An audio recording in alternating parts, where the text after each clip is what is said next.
Alam mo, mabuti na lang, hindi mo pinainom yung mga gamot na yun. Dahil hindi ako nagtitiwala kay Agoncilla. Sino ang nagpapainom ng gamot sa'yo? Si Dulce. Yan ang isasagot mo kapag may nagtanong sa'yo. Umabalik na ang kamay ko, Bigay. Kapag maghiwalay ang mag-asawang yan, babalik na ang kaliwa kong kamay. Itong simula ngayon, ayoko na makikita ka doon sa bahay na yun. Putulin mo na ugnayan mo kay Papa. Reden, hindi natin pwedeng gawin yun. At bakit?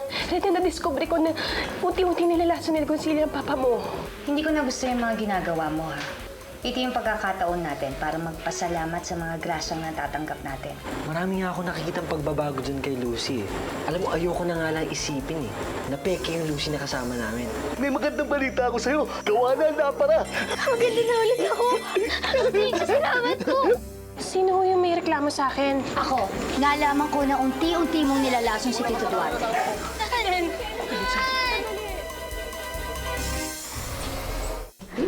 Silvio, salamat po. Pero paano po yun kapag nawala yung sindi ng lampara?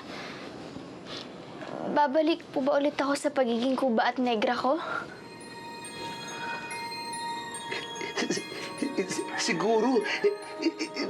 Di ba ganun ang nangyari nung namatay ang nigas ng lampara?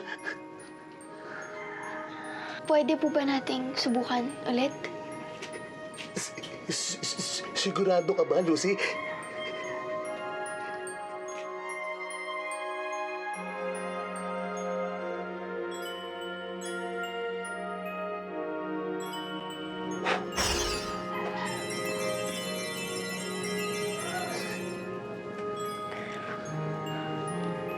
Tama nga po kayo, Mang Sidjo.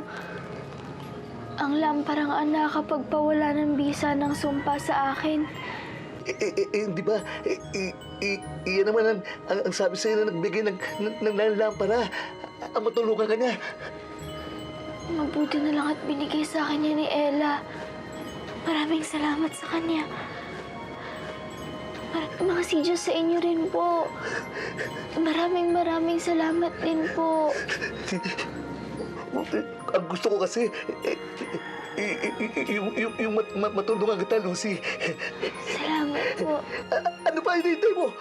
Pumunta ka na sa nanay mo. Sige na. At samantali mo na yung pagkakataon. Sige na.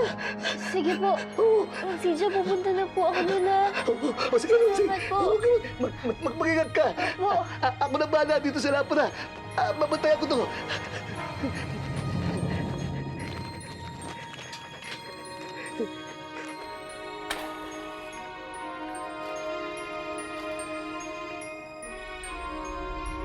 Susundan niyo yung nanay niyo?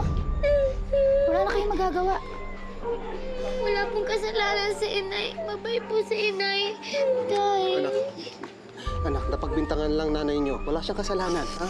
Hindi siya masamang tao. Hindi bintang yon, kundi yun ang totoo. Pinagtangkaan ni Dulce si Tito Duarte, ang lolo niyo. Kaya ibig lang sabihin nun, masamang taong nanay niyo. Hindi po totoo yan. Agoncilla, ikaw ang masama. Kung ako masama, bakit hindi ako hinuli ng polis? Hindi mo siya pwede pakulong dahil wala kang ebidensya. Yung sinasabi mong ebidensya, matagal ko na napaghandaan yan. At sinisiguro ko sa'yo, Reden, makukulong siya. Gagawin ko lahat para lumabas sa katotohanan. Good luck! Tinan ko kung may magagawang isang baldadong katulad mo sa pera at kapangyarihan na hawak ko. Mananalo kami dahil kami ang tama. Nabili ko na ako anong tama at mali, Reden. Kaya nga sinisiguro ko sa'yo, mabubulok sa kulungan ng asawa mo. At kayo, mabubulok rin sa kahirapan. Umasa ka na lang sa wala, Reden. Ay, totoo ba yung makukulong po si Inay dun sa... Mabubulok po ba si Inay talaga dun sa kulungan? Anak, gagawa ako ng paraan. Makakalabas nanay niyo, ha? Huwag kayong mag-alala. Tahan na, tahan na.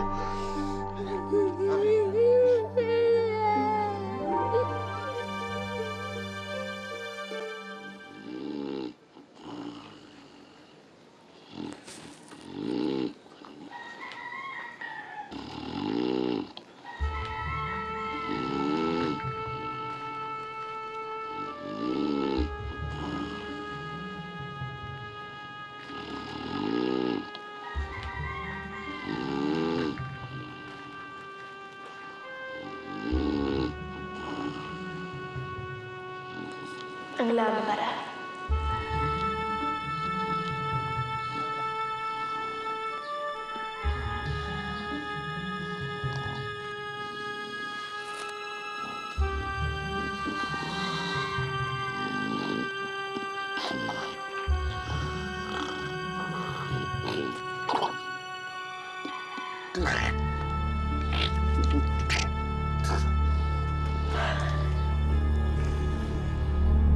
Para ingat. Sige.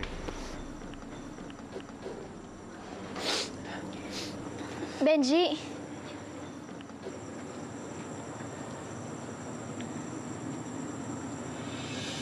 Benji!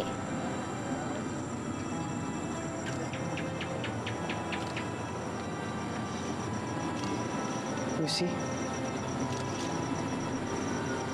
Ikaw ba yan?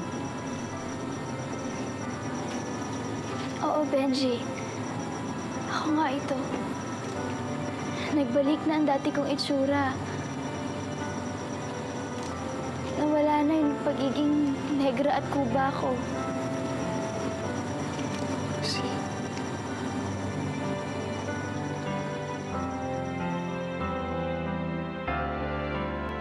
Lucy? Oo, Benji. Ako nga ito. At maibabalik ko na rin sa dati ang lahat.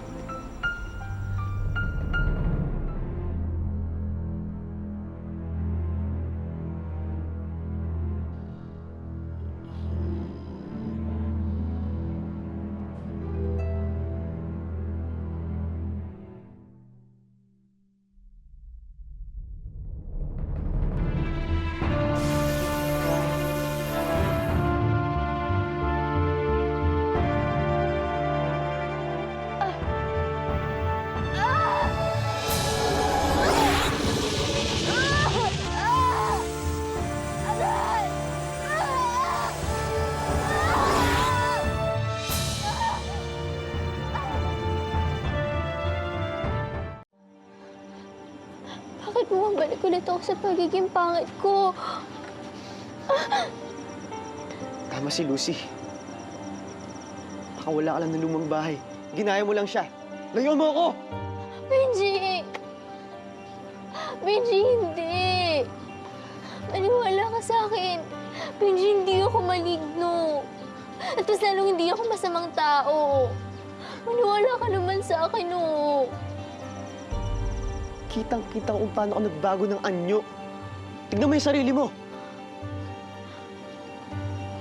Benji, dahil yan sa sumpa. Sinumpa ako na maging pangit kapalit ng makalabas sa lumang bahay. Benji, maniwala ka sa akin. Benji, hindi kita niloloko. Nagsasabi ako ng totoo. Yung kamukha ko. Yung kamukha ko na nagpapanggap na ako. Nanluloko sa'yo.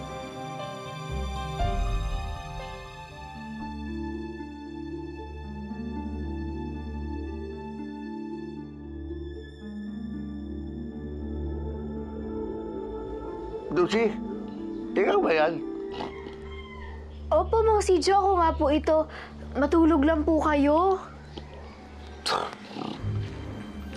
Teka, yun lang pala. Lucy! Ikaw yung pigla, Lucy! Ikaw yung pigla! Hoy! Hoy! Saan mo na? Hoy! Hoy! Hoy! Paano ka maniniwala sa mga sinasabi mo? Merong isang lampara na nakakapagpawala ng bisa ng sumpa. Baka namatay lang yung sindi nito, kaya ako naging ganito ulit. Kung gusto mo, sumama ka sa akin sa bahay ni Mang Sidjo para malaman mo. Pero Benji, maniwala ka sa akin.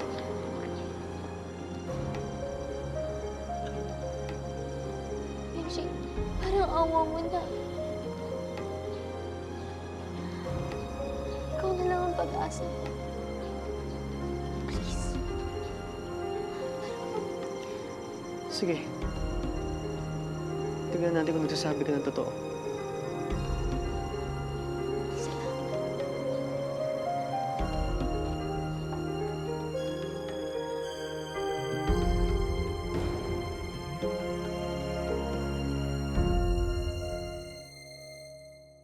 Sarap. I've never felt so complete. At dahil buo na kayo, ibig sabihin, wasak na ang pamilya ni Reden. Buti na lang at nakipagtulungan ako kay Agoncilla. Tama nga na may mga taong masasama sa labas. Natutulong sa'yo kaysa mga taong nasa loob na walang magawa. Madam, isa na lang po ang problema natin. Si Lucy at ang lampara.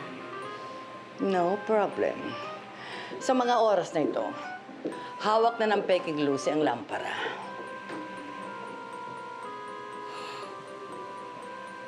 Aba, nasa kamay na nga niya ang lampara. At kapag masira niya yung lampara, Ibig sabihin, hindi na makakabalik si Lucy sa dati niyang anyo. Habang buhay na siyang kubang negra.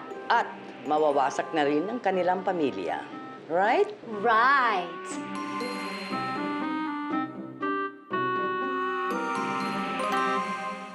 Ay! Saan pupunta? Akin na!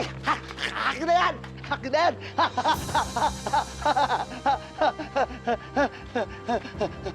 Akin na yan! Akin na yan! Wala ka nang pupuntahan. Ha? Ako, wala nang pupuntahan. Eh, ikaw, wala nang malay.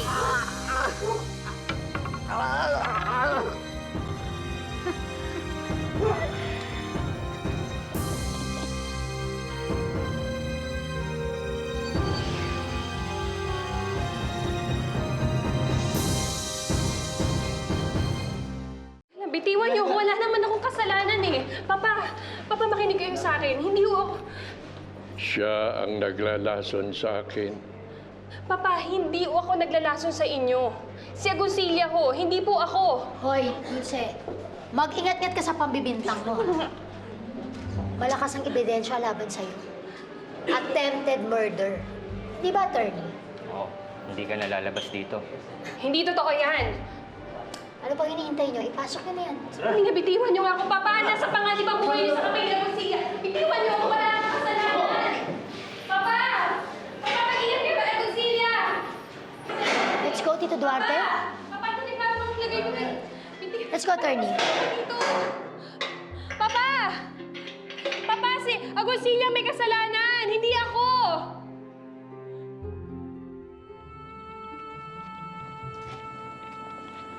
Ang kwintas na to. Galing to sa lumang bahay, ah. Kaya ba tinulungan niyo ako dito? Oo. At dahil dyan, nakokontrol ng bahay ang utak ni Din. Mang Sidyo! Mang Sidyo! Mang Sidyo, anong nangyari sa inyo? Anong ginawa niyo sa kanya? Nakita ko si Mang Sidyo, ha? Na inahabol si Lucy. Oo nga, Benji. Benji, gusto niya akong saktan. Oo nga, buti na lang, nandun kami. Sidyo. Nagising. Nagising si Mang Sidyo. Paluin mo! Paluin mo! Wag! Tingnan mo ba? Mang Sidyo, ano ba talaga nangyari? Ito, tinahabol ko kasi dala niya yung lampara. Lampara? Baliw ka talaga eh, no?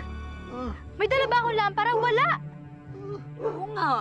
Wala naman talaga siyang dalang lampara eh. Di ba, Din? Oo. Gimbento lang yung dalawang yun eh. Oh, Benji, kanino ka naniniwala ngayon? Sinong pinapaniwalaan mo?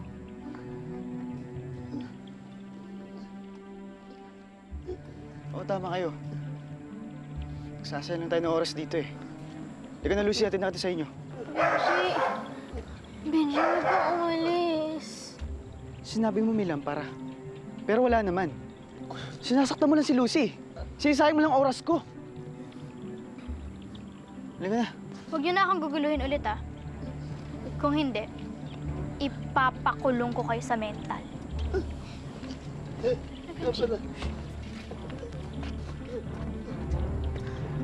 Benji,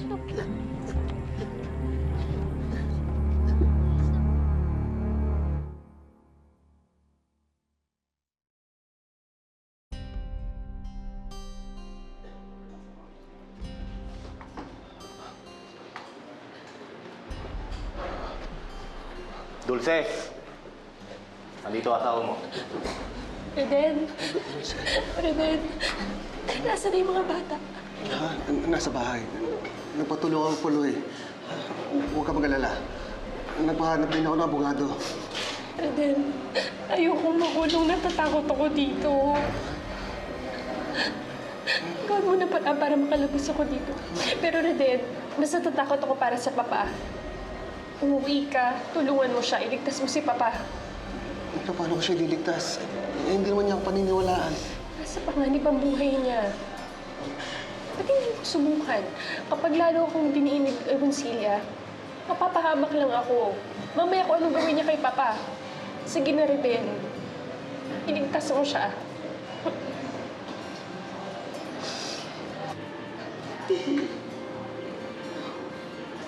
Ako dito, Reden. Huwag ka mag-alala, ha? Tulungan kita. Iligtas mo ako dito.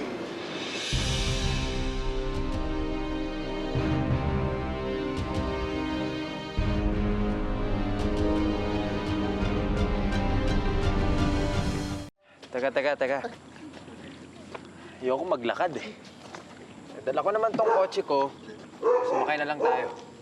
Sige, pwede yun. Tapos, joyride na rin tayo. Diba? Pero, hindi ka pwedeng sumama sa amin. Ha?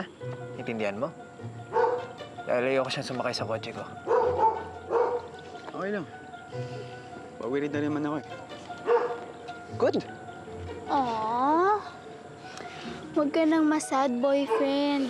Gusto mo goodbye kiss na lang kita? Goodbye kiss?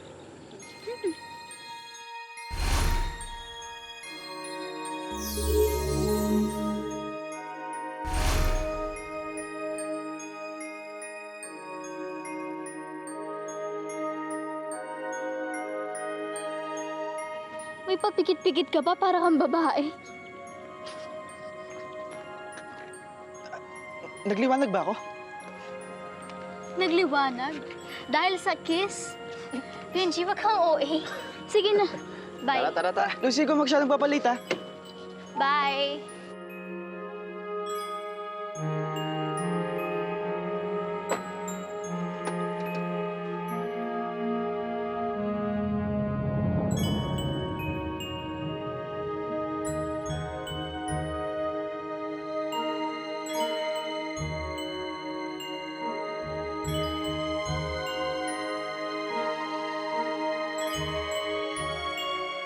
Bakit may buntot pa rin ako?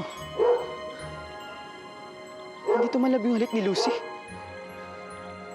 Pero sino? Sino?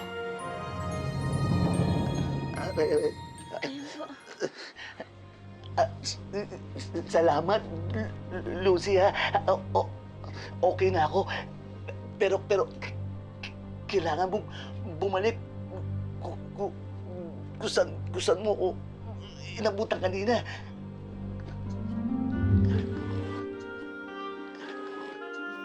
Para saan pa po? Para sa lampara. Kasi nung nagising ako, wala na yung lampara. Malamang kinuha yun nung kakopya mo nung dumating kayo ni Benji. Kailangan makabalik ka doon para maunahan mo silang makuha ang lampara. Kasi Lucy, yun ang tanging paraan para malabanan mo ang sumpa mo. Sana nga po. Tama yung sinasabi niyo, Mang Sidjo. Sana po nandun pa yung lampara. Babalikan ko lang po. Sige. Oo.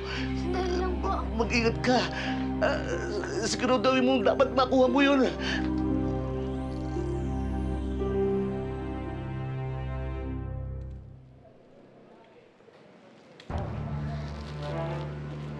Na-dispatch ako na si Dulce.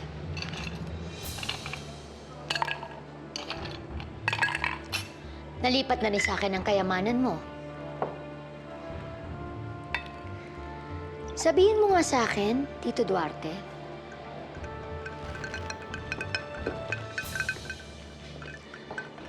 Ano pang silbi mo sa akin? Wala na akong silbi. Anong ginagawa sa mga taong walang silbi? Tinatapon, dinidispatcha.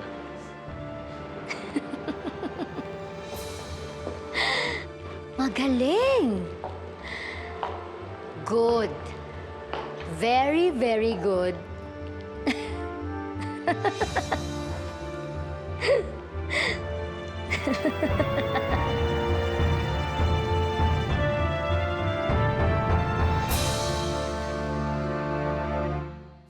May kwento ko kasi kina Mami at Daddy na may bagong manliligaw ang mama mo. Luciano ba apelyido niya? Siya yun.